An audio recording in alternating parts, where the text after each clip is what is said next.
아빠가 김치찜에 볶았고 김치찜이랑 계란말이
자, 이틀만 해보죠.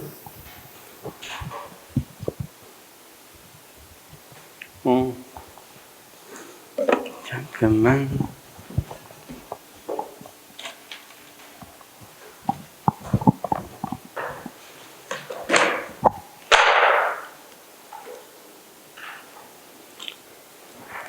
자, 페이지가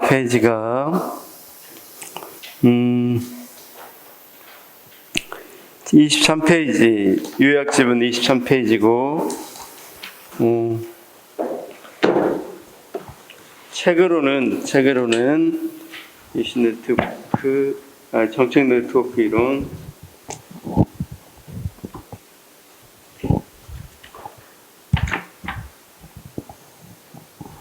자,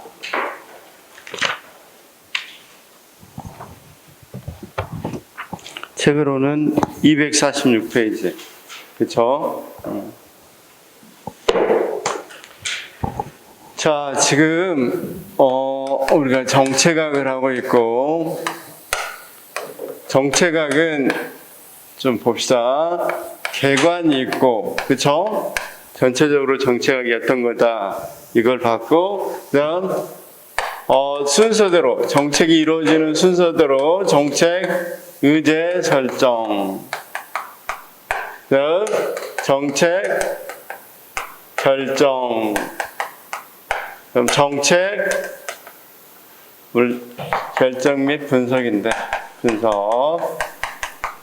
그 다음 정책 집행. 정책 평가. 그렇죠? 자, 이 중에서 지금 정책 의제 설정하고 있죠? 정책 의제 설정. 그래서 정책 의제 설정에서 중요한 것들은 어떤 거냐? 거기 있는 것처럼, 자, 정책 의제 설정할 때 유형이 있었죠. 정책 의제 설정 유형. 중요한 것만 써봅시다. 의제 설정 유형. 이건 시험에서 잘 나오는 거고, 그럴 때 우리가 뭐가 있다고 그랬어요? 외부 주도, 내부 접근, 그 다음 동원형. 세 가지가 있었죠. 그래서 이 유형에 대해서 좀 봤었고, 시험에 잘 나온다고 그랬고, 그 다음 정책 참여자를 봤는데, 이 정책 참여자 간 권력 관계를 봤었죠. 여기서도 크게 세 가지가 중요하다. 어떤 게 중요하다고 그랬습니까? 자, 엘리트 이론이 있고, 그쵸?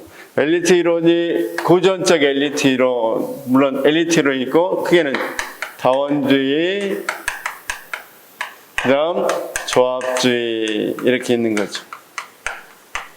그쵸? 자, 엘리트 이론 세부적으로 나누면 그러니까 고전적 엘리트 이론이 있고, 그 다음 1950년대 미국, 밀즈와 헌터, 그쵸? 그 다음 1970년대 넘으면 뭐가 있습니까? 의사결정론, 신엘리트 이론. 그래서 자, 봅시다. 고전적 엘리트 이론 봤었고, 그 다음 미국의 헌트하고 밀즈하고 헌트, 미국의 1950년대 엘리트 이론이 있었다고 그랬죠. 그 다음 1970년대 신 엘리트론, 그렇죠? 신 엘리트론, 무사 결정. 자, 그 다음 다원주의는 어떤 것이 있어요? 다원주의는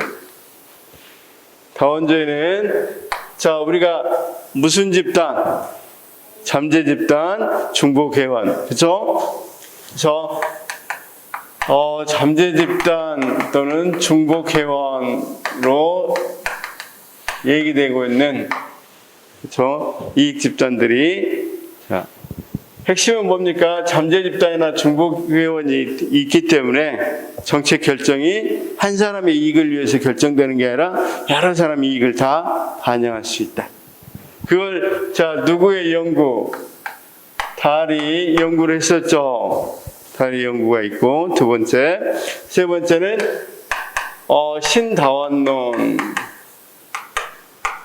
신다원론이 있었죠. 그래서 여기는 쉽게 해서 여기는 이제 이익 집단인데, 여기는 누가 결정한다? 엘리트가 결정한다. 여기는 누가 결정한다? 이익 집단이 결정한다. 그렇죠? 그런데 조합주의는 여기하고 조금 다른 점이, 다원주의하고 맥락은 비슷한데 다른 점이 국가가 적극적이라는 점하고 국가하고 이익 집단이 갈등 관계가 아니라는 점. 이익 집단들 간의 갈등 관계가 아니라는 점이 서로 협력 관계라는 점이 다르죠. 그렇죠? 그래서 자, 조합주의는 국가 조합주의하고 유럽의 갑자기 생각 안 나네. 국가 조합주의하고 또 어떤 게 있었어? 조합주의는 그렇죠. 사회 조합주의가 있었죠. 그래서 국가와 사회.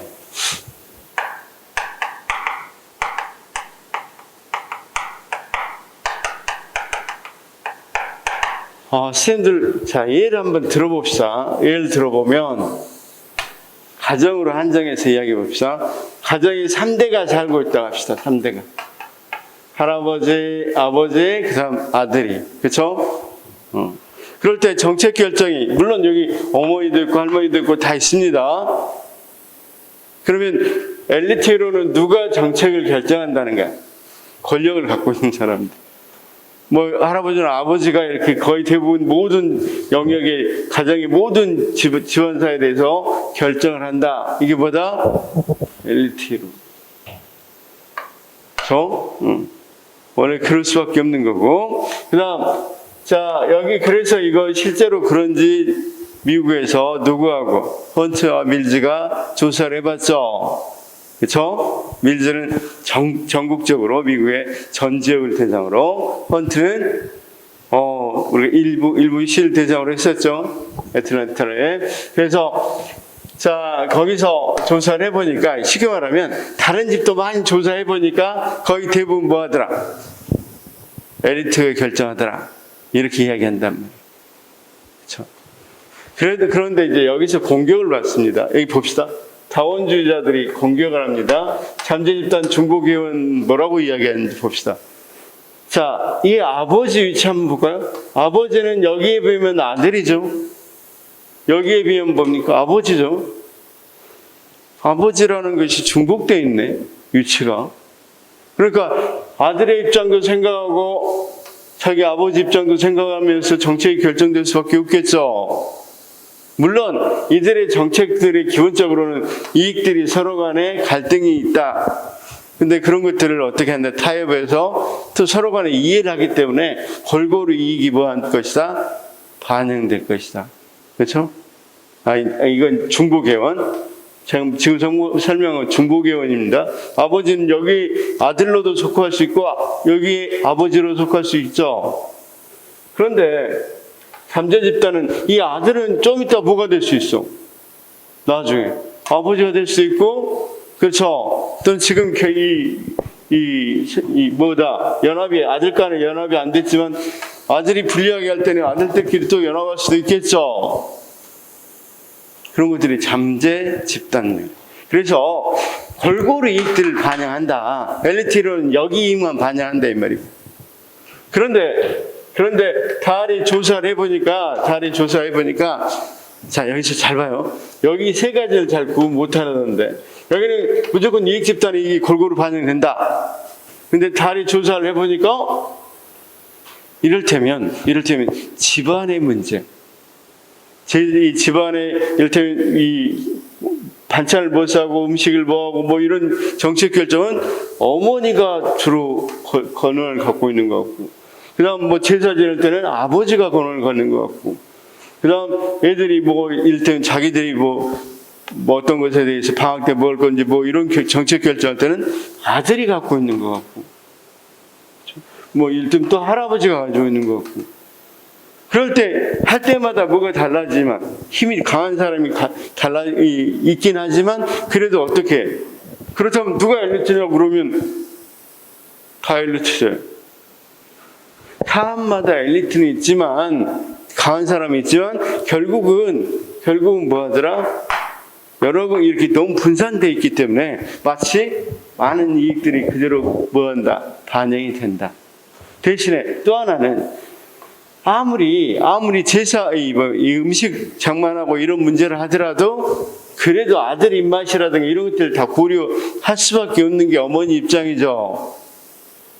그러다 보니까 그 음식으로 뭐 할 것인지 결정을 하더라도 여러 사람의 뭐가 된다? 의견을 들을 수밖에 없다. 따라서 여러 이익 집단들의 이해가 반영될 수밖에 없다. 그렇죠? 그런데 여기는 항상 이런 생각을 하는 거야. 엄마가 좋아하는 음식하고 아들이 좋아하는 음식이 다르다. 같다 가냐. 한 방이 아니라 항상 갈등이 있다는 걸 전제로 해요. 이익 집단들 간에. 그러니까 타협하고 조정할 수밖에 없겠죠. 여기까지는 이해가 됐죠? 이게 이제 다의 이야기다. 신다원론 입장에서는 에이 이런 거였으면 잘 여기에 두 가지 구분하는 거 좀 이야기해 드릴게요. 신다원론 입장에서는 다의 이야기 거의 다 여기는 이제 좀씩 바꿔진 거죠. 뭘 인정했어요? 여기는 누구나 똑같은 권한을 갖고 있다. 근데 여기는 권한이 좀 다르지만 그래도 이 결정한 영역이 음식을 할 건지 또는 제사를 지낼 건지 그 영역마다 뭐 하더라? 엘리트가 달라진다.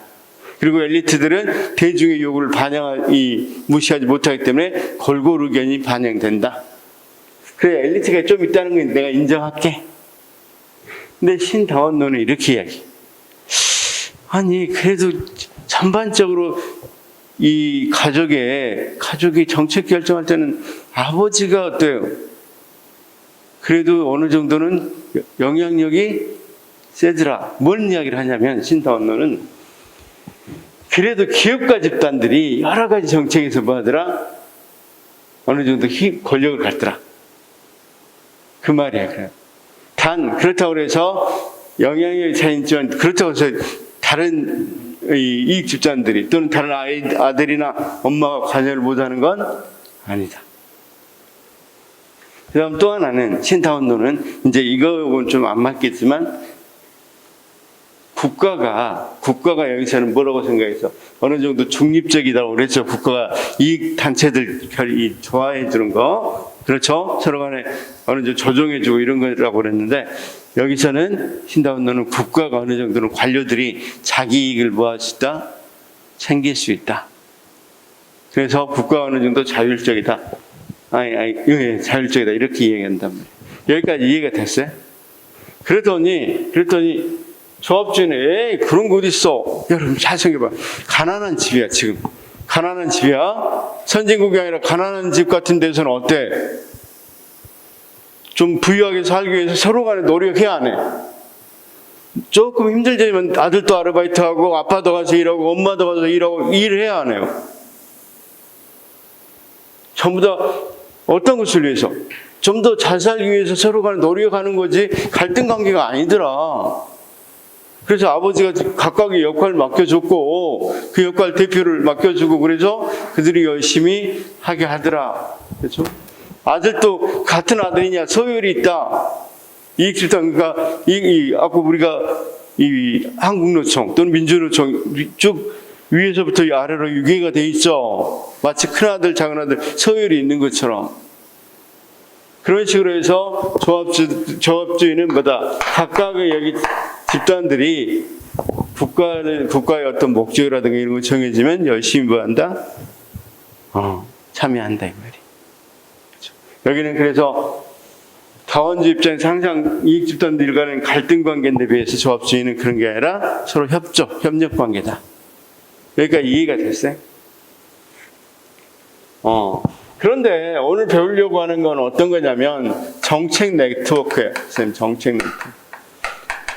방금 제가 이야기한 어떤 거 이제 왜 이게 가능하냐면 여러분 생각을 해봐. 옛날에는 엘리트 이론이 맞았겠지. 방금 예시를 들어도 가정에서 옛날에는 아버지 권위가 어때? 굉장히 강했으니까 거의 엘리트적으로 아버지가 거의 정책 결정 많이 했죠. 근데 요즘 어때? 요즘 아버지들 설거지 안 하면 난리 나죠, 엄마한테. 안 웃네. 자, 아버지들도 설거지도 다 집안일도 하시고 그래야 되잖아. 그렇게 해서 그래서 결국은 뭐다? 자, 서서히 다원주의가 사회가 발달하니까 다원주의가 맞는 것 같아.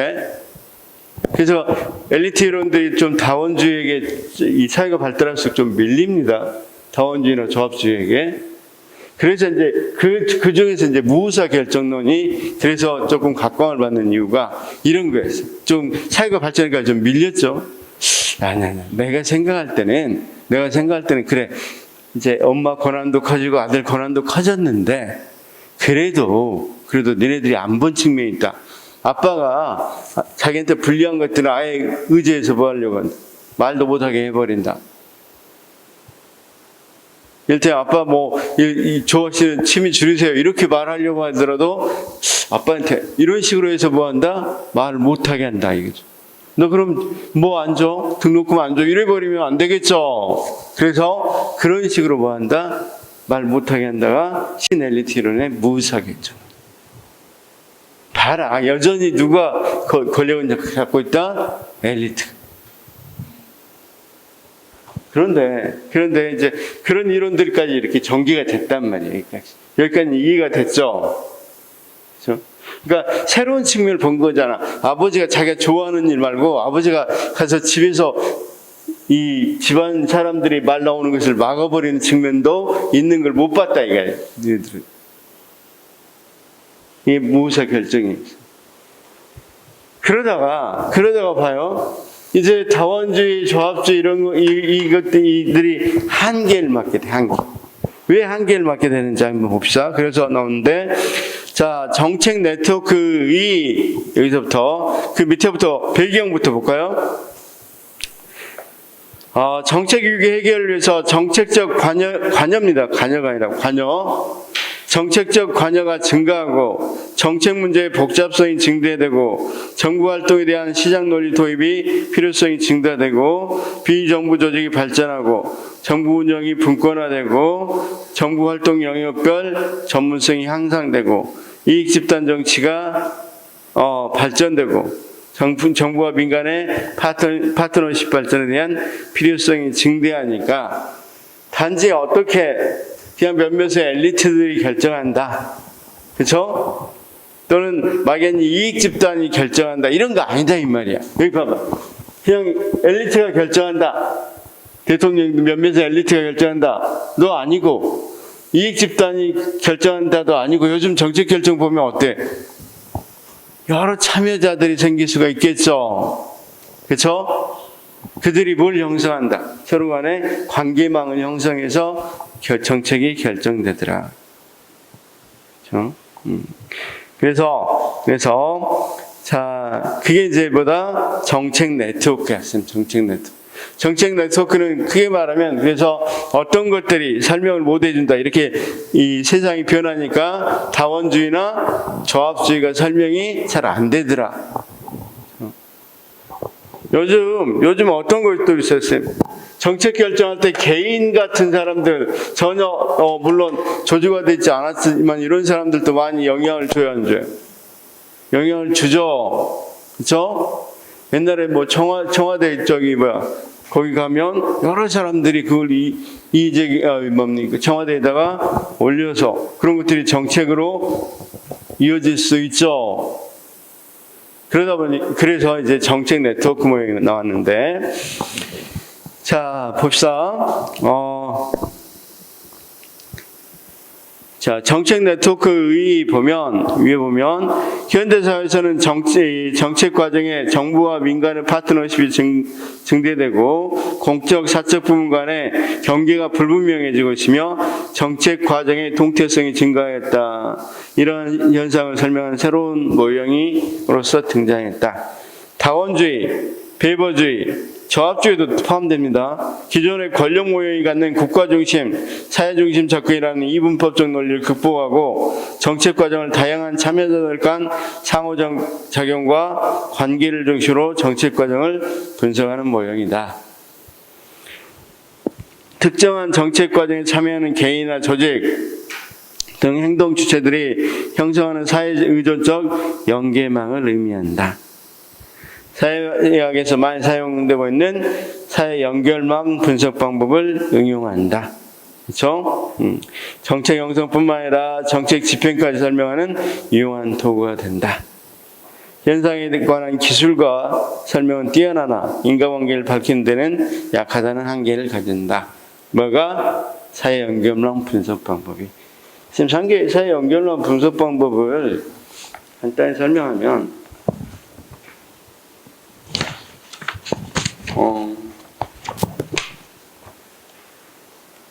여기 안 넣나?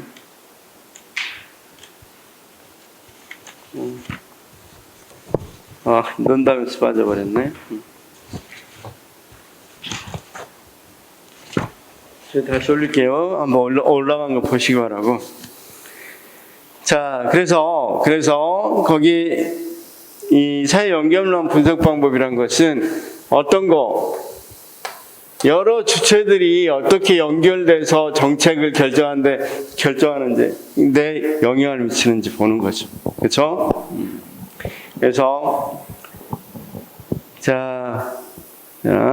거기 네트워크 배경까지 봤고 정책 네트워크를 분석해 보면 여러 하위 체제로 구성된 분산적 분권적 정치 체제를 전제하고 정책은 이러한 분산된 체제하에서 다양한 공식적, 비공식적 참여들 간의 참여와 상호작용을 산물로 인식하고 행위자들 사이에 나타나는 상호작용 패턴을 찾아내는 데 사용된다. 그렇죠? 그래서 네트워크 분석은 사회자, 행위자들 관계의 밀도, 중심성 등 개념을 통해 분석하는 것. 그래서 밀도하고 어떤 거? 중심성. 그렇죠? 자, 만약에 우리가 민식이법을 만드는 걸 보면 피해 아동들이 이 학교 횡단보도에서 또는 이런 피해본 학부모들이 굉장히 밀접하게 뭐가 있겠어? 서로 네트워크 하겠어, 안 하겠어? 네트워크 하겠죠. 그 다음, 거기에 해당 부서의 국토교통부도 서로 간에 이런 것들과 연결돼 있겠죠. 그쵸? 그 다음 어떤 거? 국회의원도 연결되겠어, 안 되겠어? 여기 해당된. 국회의원도 연결돼서 있을 거고. 또 반대하는 측도 어느 정도 운전자 연합 같은 경우는 뭐야 30km 너무 거북이 걸음인데 바쁜 사람 없더라고. 너무 불만 많았잖아요. 또 30km 한다고 그러니까. 그런 데서도 여러 가지 서로 연대가 이루어지지 않는 일이죠. 그런데 여기는 조금 더 밀도도 좀 굉장히 촘촘하고 중심성도 확실히 있는 것 같은데 반대하는 쪽에서는 보니까 밀도나 중심성이 상당히 좀 흩어져 있죠. 흩어져. 그러면 우리가 그러게 되니까 아마 이 민식이법이 만들어질 가능성이 상당히 높았던 거죠. 그런 식의 이제 분석들을 한다는 거예요. 그래서 방금 밀도와 중심성이라는 건 그런 의미를 의미하고 있고 사회 네트워크 분석할 때 자, 정책 네트워크 공통 특징은 정책 문제별로 형성되어 있고 다양한 참여자, 연계가 형성됐는데 공식 관계와 비공식 관계, 경계가 존재한다. 물리적 경계 또는 보이지 않는 경계도 있는데 솔직히 자, 쌤들 봐봐. 나 차도 없어. 자녀도 없어. 그런 사람들은 여기에 별로 관심 있겠어 없겠어.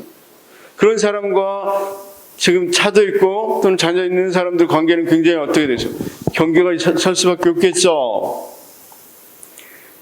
자, 그 다음 가변적 현상이고 제도적 특성, 공식, 비공식 규칙, 규율이 존재하고 국가는 하나의 무엇에 어떤 거다 중요한 행위자다. 영국은 로즈 등의 정책 공동체 모형, 해클론 등이 이야기한 이슈 네트워크 모형. 그래서 정책 네트워크 모형은 세 가지야, 쌤. 세 가지. 자, 세 가지 한번 봅시다. 하위 정부 모형. 그 다음, 정책, 거기 있는 것처럼. 자, 정책 공동체.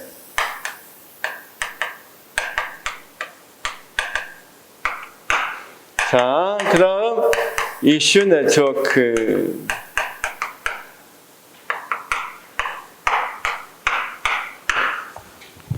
자, 선생님들 하위정부 모형 많이 좀 들어갔죠? 그래서 거기 있는 것처럼 자, 하위정부 리플레어 프랭클린의 철의 삼각, 그쵸? 아이언 트라이앵글이니까 가장 안정적이라는 거죠. 가장 안정성이 높은 거. 그래서 국회의원 중에서 국회 상임위원회와 정부 관료와 이익 집단들이 서로 간에 연결이 돼 있는 거죠. 굉장히 끈끈하게 연결돼 있죠. 그렇죠? 자, 보건복지부 같은 경우 의료 부분에 있어서 의사 협회하고 연결돼 있겠어, 안 됐겠어?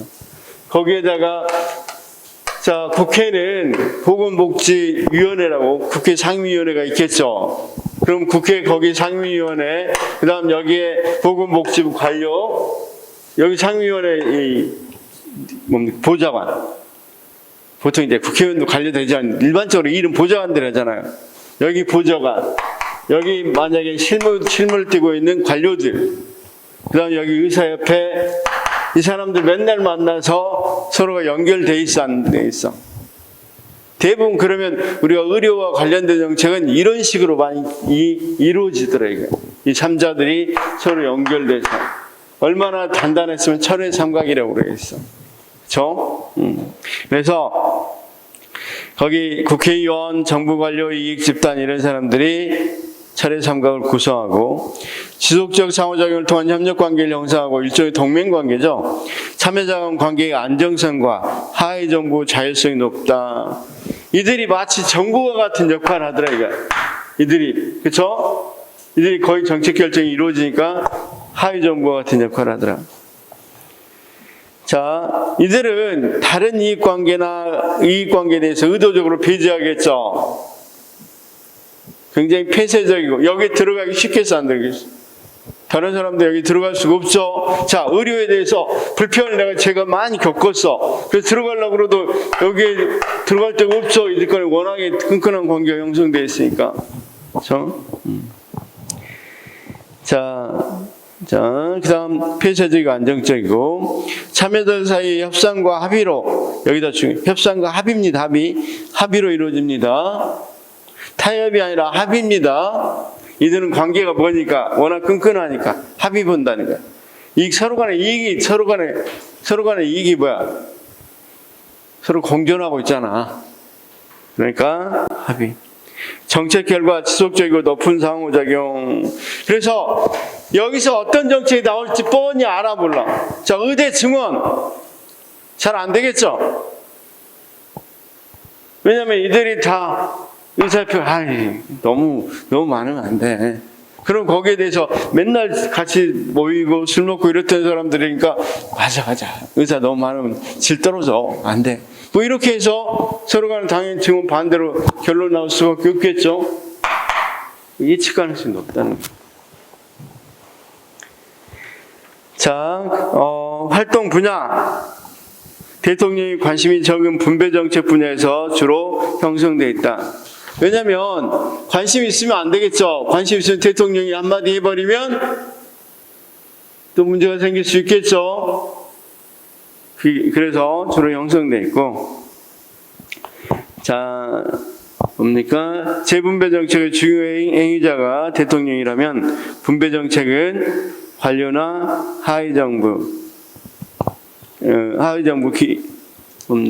하위정부가 주요 행위자가 된다. 그래서 하위정부는 주로 어디에서 통한다? 그렇죠. 분배 정책에 많이 발생한다. 자, 하위정부 모형의 한계 거기 봅시다. 현대사회에서는 시민운동이 확산됐고 이익 집단의 증대와 경쟁이 심화되어 있고 국회 분과에 또는 의원들이 정책 관할 중첩이 증대되어 있고 그 다음 정책 문제의 복잡성이 증대되어 있고, 이렇게 무슨 말이냐면 이게 좀 단순할 때, 문제가 단순할 때는 이 세 사람들이 연합해서 결정할 수 있겠지만 서서히 문제가 굉장히 복잡해진단 말이에요. 그냥 세 명이 하기에도 좀 버거워져. 또 너무 전문적인 내용들이 들어가다 보면 이들이 아는 지식이 자, 새로운 정보 기술에 대해서 합의를 보려고 하는데 그것에 대해서 정확히 잘 많이 알거나 그렇게 하는데 어려움을 겪을 수도 있겠죠. 그렇죠? 그래서 또 이제 시민운동이 확산되니까 경실련이나 참여연대 같은 데서 니네들 왜 의사청원회 뭐 이런 식으로 나올 수도 있겠죠. 그래서 하해 정부가 이제 서서히 설명력이 많이 떨어졌어. 미국에서 설명력이 상당히 떨어지기 시작한단 말이야, 하해 정부가. 그렇죠? 미국에서는 대부분 분배 정책은 이런 하위 정부들이 정책을 결정하더라 이렇게 나왔는데 이게 서서히 설명력이 떨어져. 그래서 거기 세 가지 기관, 행정기관, 이익집단, 의회위원회가 그래서 정책 공동체 모형이 나오는데 거기는 봐봐 철의 삼각형하고 뭐가 플러스돼 있었어요? 전문가 집단이 참여하더라. 아까 이야기했다시피 이제 서서히 뭐가 되니까 문제도 복잡해지고 단순한 문제가 아니고 또 비정부 기구라든가 또는 시민운동 같은 경우는 확산되니까 누가 특히 요즘 법안 같은 거 만들어지면 우리 공청회 같은 거 많이 열리고 그럴 때 주로 누가 와서 많이 전문가들이 정책을 많이 뭐합니까? 틀을 잡아주죠. 또는 정보를 많이 제공해주죠. 그래서 자 여기 핵심은 이겁니다. 철의 삼각형 플러스 전문가 집단 참여. 그럼 무슨 모형이다? 정책 공동체 모형이다. 자 정책 공동체는 개인주의를 토대로 한 미국식 다원주의와 달리 이해 집단과 정부의 사회적 합의를 중시하는 유럽식 사회조합주의와 맥을 함께한다. 자, 참여자는 정부 관료 의회 특정 이익 집단과 전문가 집단으로 제한적이다. 참여자 간 교환 관계, 모든 참여자가 자원을 갖고 교환 관계를 형성한다. 어느 정도 동등한, 그러니까 쉽게 말해서 아까 철의 삼각은 어땠어? 서로 간에 동등한 자원을 가지고 있었죠. 거기다 누가 더 추가됐다. 지금 전문가가 추가됐는데 전문가도 상당히 전문적인 지식이 있다는 게 상당히 큰 자산이겠죠. 정보나 지식. 그렇죠? 자, 그다음 참여자 간 참여자 간의 권력 균형이 이루어져 있고 접촉 빈도도 상당히 높고 연계성도 상당히 높고, 그쵸? 그 다음, 권력성. 자, 보통 참여자, 접촉, 연계성, 권력성, 이런 것들을 이제 변수라고 그러는데, 이런 것이 어떠냐에 따라 세 가지로 나눈 거죠. 물론 11가지까지 나누는 경우도 있는데, 우리 시험은 세 가지로 나옵니다. 자, 거기 권력성에서 정합 개입은 포지티브 썸이라는 것은 서로 간에 이익될 수 있다는 거야. 우리가 여기에 반대하는 말이 영합 게임이라고 해서 제로섬 게임이라고 그러죠. 자, 그 다음 국가와 이익 집단 간의 관계는 밀접한 관계망이 형성되어 있다는 거죠. 물론 하위 정부하고 다른 점은 행위자들 간의 정책 문제 해결 방안을 둘러싸고 갈등이 발생할 수도 있다는 거야. 하위 정부 이론은 갈등 같은 거 발생하지 않는다고 보는 데 비해서 문제 해결 과정에서 어느 정도 갈등이 존재할 수는 있다. 여러분 국회에서 어떤 입법할 때 어때요? 전문가들이 서로 모여서 이야기할 때 상당히 다른 이야기들 많이 하죠. 그렇죠? 갈등이 존재할 수 있다. 자, 이슈 네트워크는 이보다 훨씬 이제 참여자들 늘렸어. 정책 결정할 때. 그렇죠? 그러면 거기 자, 이슈 네트워크 구성원 보니까 정책 공동체, 방금 이야기했던 철의 삼각형, 전문가 집단 플러스 일시적, 즉흥적, 우연적 참여자 또는 관심 있는 사람, 이런 모든 것을 다 뭐라고 그런다? 자, 모든 사람들이 정책에 관여하더라. 이슈 네트워크. 1970년대 후반 해클론은 하위 정부 모형을 비판적으로 검토하면서 아까 하위 정부 철의 삼각 비판적으로 검토하면서 정책 이슈를 중심으로 유동적이고 개방적인 참여들 간의 상호작용 현상을 묘사하기 위한 대안적 모형으로 제안했다. 그래서 지금 이게 이제 순서가 이렇게 돼 있어도 그렇지, 쌤 해클로도 쌤 세 가지로 나눴어요. 사실은 사회정부, 정책 공동체, 그다음 이슈 네트워크. 근데 해클로는 여기가 정책이, 이런 정책이 많이 일어난다, 대표적이다, 이렇게 이야기한다면, 거기 로즈 같은 사람은 어떤 부분에 중점을 두냐면 정책 공동체 모형에 주로 중점을 둡니다.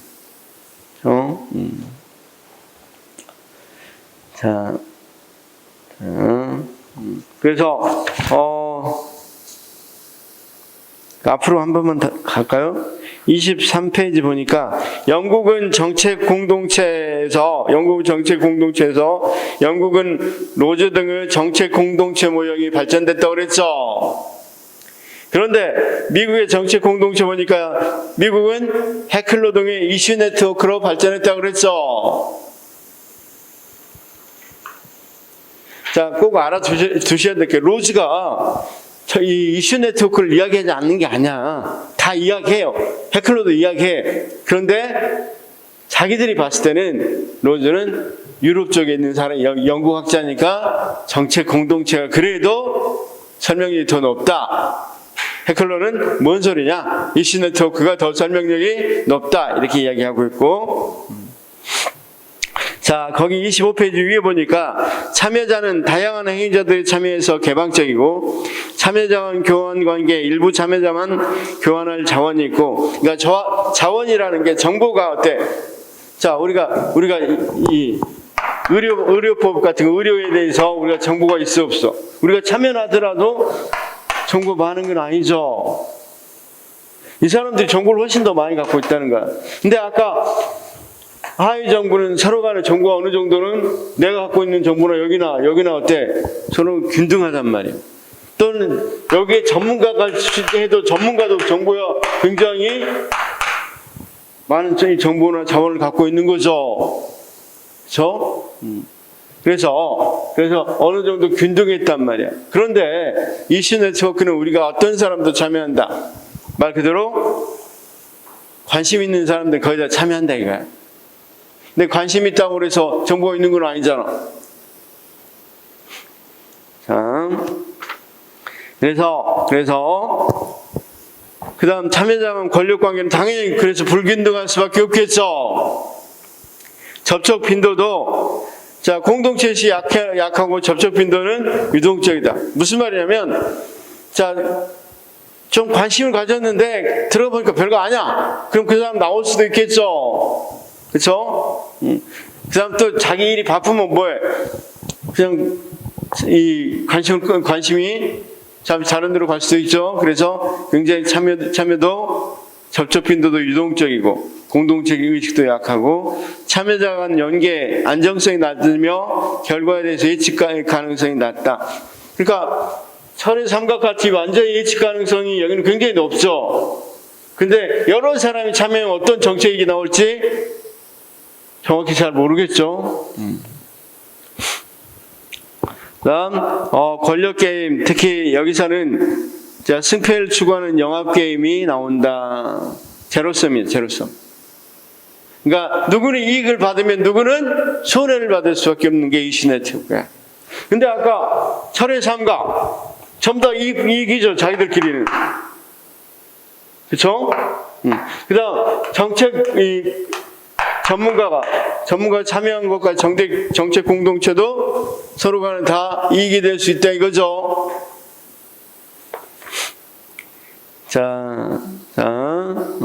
이게 세 가지인데 거기 이제 표로 분류를 쭉 해봤는데 이게 뭐다? 정책 네트워크 모형이다.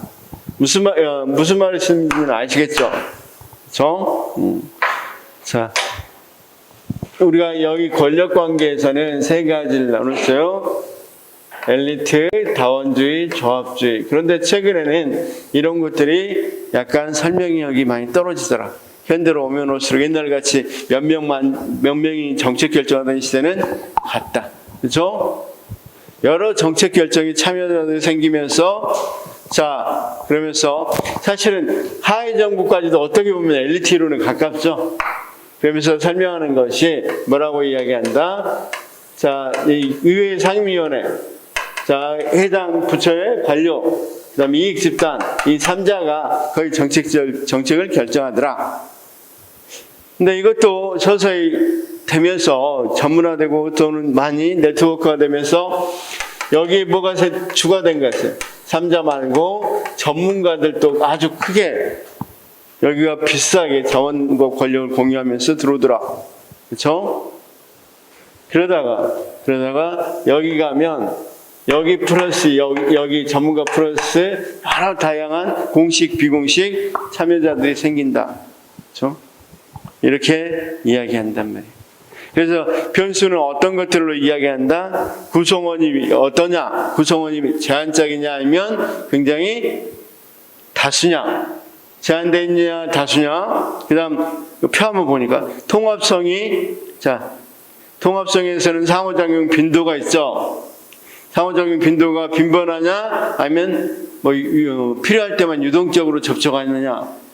그 다음 계속성도 안정적 관계가 지속되느냐 아니면 금방 끝나느냐. 그렇죠? 자, 그 다음 왜냐하면 이들은 어때? 철의 삼각은 계속적으로 유지할 수밖에 없죠. 그렇죠? 자, 그 다음 자원은 어떠느냐 이렇게 돼 있죠. 자원이라는 것은 네트워크 내의 자원 배분, 참여 조직 내의 자원 배분 이런 것들이 있는데 자, 어쨌든 하위 정부론이나 정책 공동체에서는 구성원들이 어느 정도 자원들이 균등하게 갖고 있다는 거죠. 그런데 이 이슈 네트워크에서는 불균등하다. 권력도 불균등하고. 그렇죠? 그러니까 이거 시험 문제 나오면 어렵지는 않아요. 금방 문제를 풀 수는 있어요. 그렇죠? 그래서 문제를 한 번만 이거 한번 영상평가 문제를 먼저 볼까요? 이거 영상평가 문제 보기 전에 수도권 규제 완화 이거 한번 봅시다.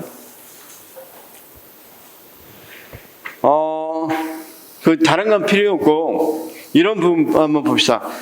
본 연구를 통해서 밑줄친 부분만 보겠습니다. 발견된 사실은 정책 발표 전에는 뭐라고 되어 있습니까? 잘 안 보여. 그렇죠.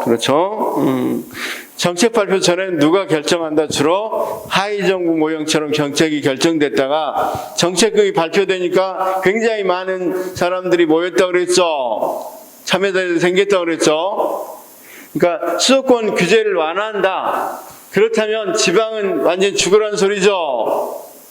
지금은 수도권을 규제하니까 수도권에 공장을 못 짓는가 지방으로 내려가서 지어서 지방도 어느 정도 균등하게 잘 살 수 있는데 수도권 규제를 풀었어.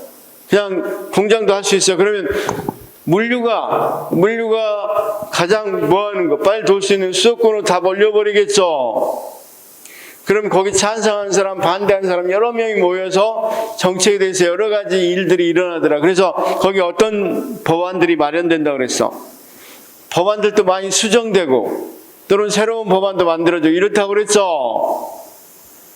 그러면 쌤, 이런 과정들을 보면서 지금 나온 법안들은 상당히 수도권 규제 완화 정책에 대해서 나온 법안들의 이슈 네트워크에 의해서 이루어졌다고 말할 수 있어 없어? 말할 수 있겠죠.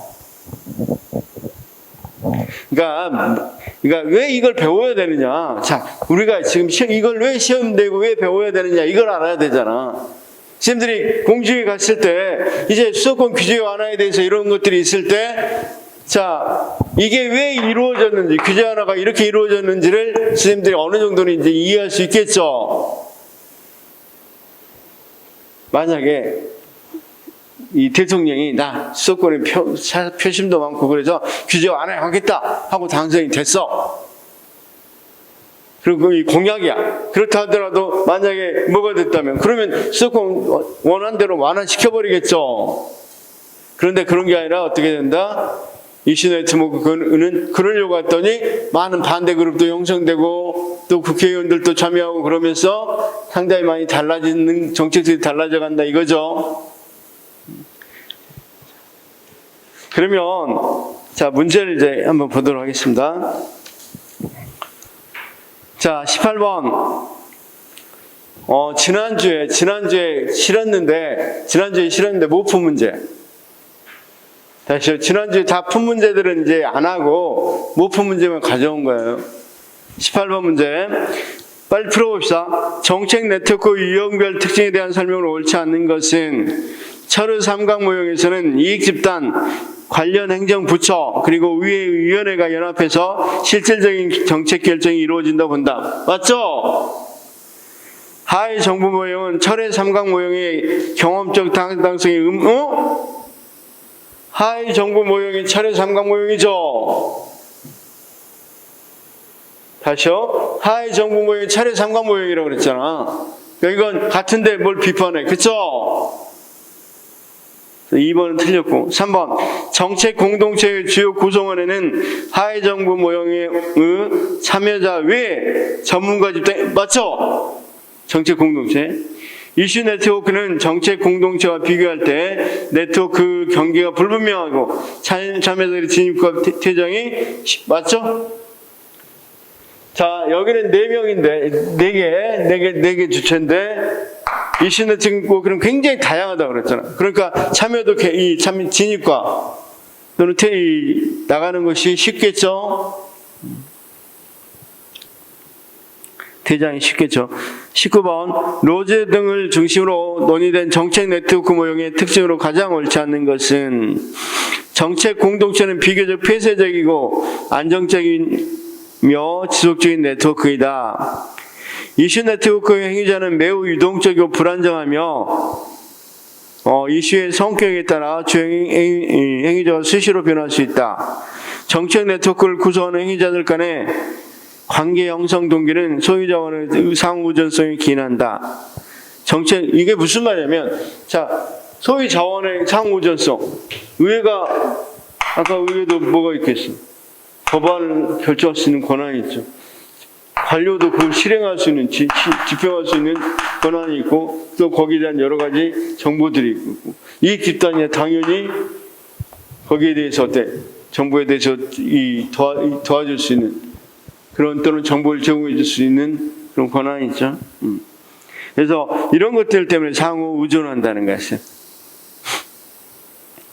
자, 정책 네트워크를 통한 정책 산출은 처음 의도한 정책 내용과 유사하며 정책 산출에 대한 예측이 자, 정책 네트워크를 통해서 정책 산출을 했다. 그런데 다른 건 맞을지 모르지만 아까 이슈 네트워크는 정책 네트워크 중에서 이슈 네트워크는 예측이 불가능하다고 그랬죠. 불가능보다는 쉽지 않다고 그랬죠. 20번 문제. 정책 관련 모형에 관한 설명을 옳지 않는 것은 이슈 네트워크 모형에서는 참여자들의 관계를 고정적이고 이것부터 틀렸죠. 이슈 네트워크는 굉장히 가변적이고 그쵸? 불안정적이라고 그랬죠. 하의 정부 모형에서는 정책 결정이 참여자들 사이에 협상과 합의 맞죠? 아까 철의 삼각 협상과 합의라고 그랬고 자 정책 지지 연합 모형에서는 이건 다른 모형이에요. 쌤 정책 지지 연합 모형은 정책 변동이나 정책 집행에서 이야기하는 거야. 정책 변화를 이해하기 위한 분석 장애로 정책 하위 체제에 중점을 두고 있다. 이건 넘어갑시다. 그때 보기로 한번 그때 정책 지지연합 모형도 상당히 시험이 잘 나오니까 그때 보도록 하겠습니다. 4번. 정책 공동체에서는 공동체의 구성원들이 정책 문제 해결 방안을 둘러싸고 자, 정책 공동체 모형하고 하위 정부 모형하고 큰 차이가 뭐라고 그랬어? 하위 정부는 이런 갈등이 없는 데 비해서 문제 해결 가능성 측면에서 갈등이 발생할 수도 있는 게 정책 공동체라고 그랬죠? 답은 1번. 선생님, 어렵지 않잖아. 이렇게 나오는 거. 그렇죠? 자, 그래서 OX 문제도 좀 간단히. OX 문제도 많지 않고 그냥 쭉 보면 대강 풀 수 있는 것들입니다. 좀 쉬었다 가서 딱 시간 맞춰서 하겠습니다.